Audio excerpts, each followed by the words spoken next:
Magluto tayo ng isda. Ito ang ating ingredients. Ang masarap na coco mama. Unang piga, fresh gata. Siyempre ang palaya, healthy. May luya, sibuyas bawang. At ang pagpasarap, siling maanghang at kalahating lemon.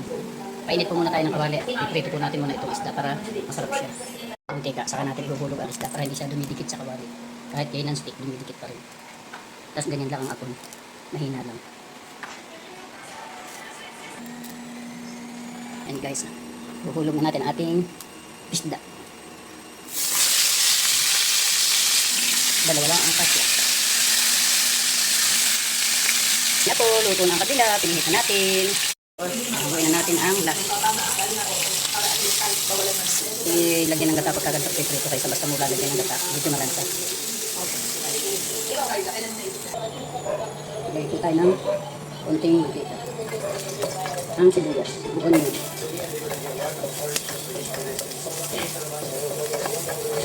Tapos garlic.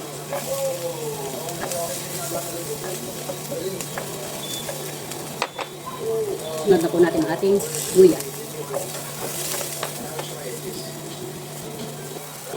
Ilagay po natin ang ating isda.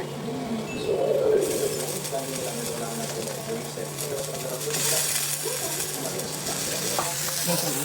At niya.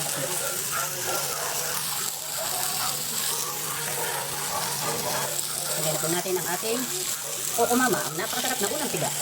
Ang ating gata. Ilagay po natin ang lagyan po natin ang yan. Lalagyan po natin para masarap siya. Pag medyo matapang sa gata, masarap.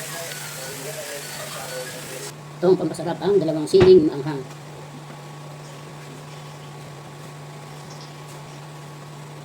Yan ang paminta. Stick dyan. Diyan po natin ang kaunting tubig. Diyan po natin ang kaunting lemon. Para healthy.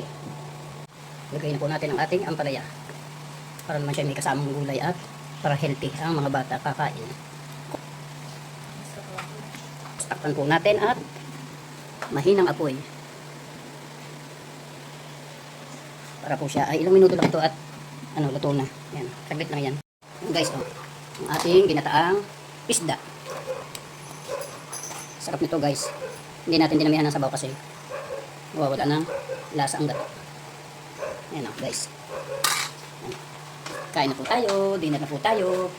Yan po ang ginataang tilapia. Tilapia ang talisay.